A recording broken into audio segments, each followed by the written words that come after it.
बात करेंगे भारत में मुस्लिम सांप्रदायिकता, इसकी मुस्लिम सांप्रदायिकता की। सबसे पहले हमें जानना होगा कि सांप्रदायिकता क्या है। क्या जानना होगा? सांप्रदायिकता क्या है? सांप्रदायिकता एक प्रकार की सोच है, एक प्रकार की विचारधारा है। क्या है? सोच और विचारधारा है जो ये मानती है, क्या मानती है कि समाज में कई प्रकार के समूह हैं। क्या है? समाज में कई प्रकार के समूह हैं, कई प्रकार की जातियां हैं, कई प्रकार के धर्म हैं।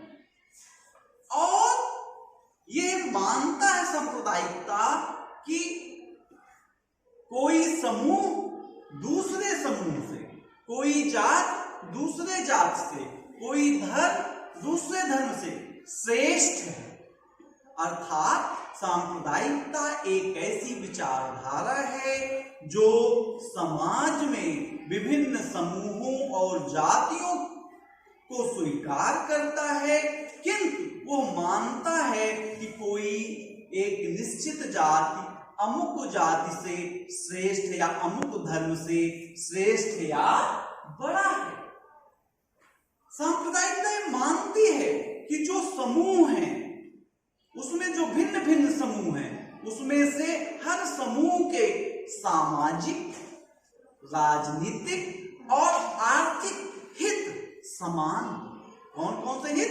सामाजिक हित, राजनीतिक हित और आर्थिक हित समान है। यह विचारधारा संकीर्ण इसलिए है क्योंकि ये समुदाय के हित को, जाति के हित को, धर्म के हित को राष्ट्र के हित से ऊपर मानती।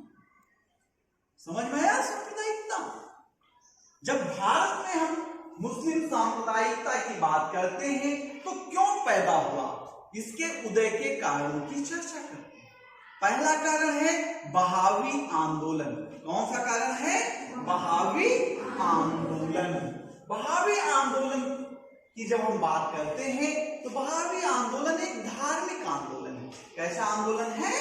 धार्मिक आंदोलन है।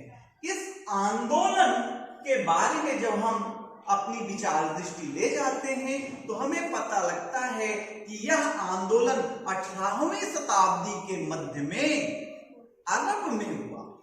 अरब में 18वीं शताब्दी का ये आंदोलन है और ये अरब पुनरुत्थानवादियों द्वारा शुरू किया गया।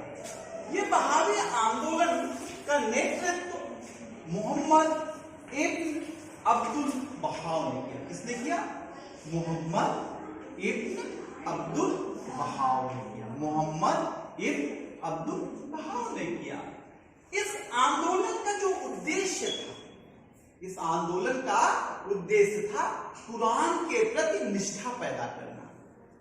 दूसरा था मुसलमानों में स्वाभिमान और आत्मगौरव की भावना पैदा करना। स्वाभिमान और आत्मगौरव की भावना पैदा करना। और तीसरा उद्देश्य था मुसलमानों में बुराइयों को दूर करना या समाप्त करना। जब भारत के संदर्भ में देखते हैं तो यह आंदोलन रायबरेली के सैयद अहमद ने, किसने? रायबरेली के सैयद अहमद ने 19वीं शताब्दी में चलाया। भारत में इस आंदोलन का प्रमुख केंद्र बिहार का पटना शहर था। कौन? बिहार का पटना शहर था।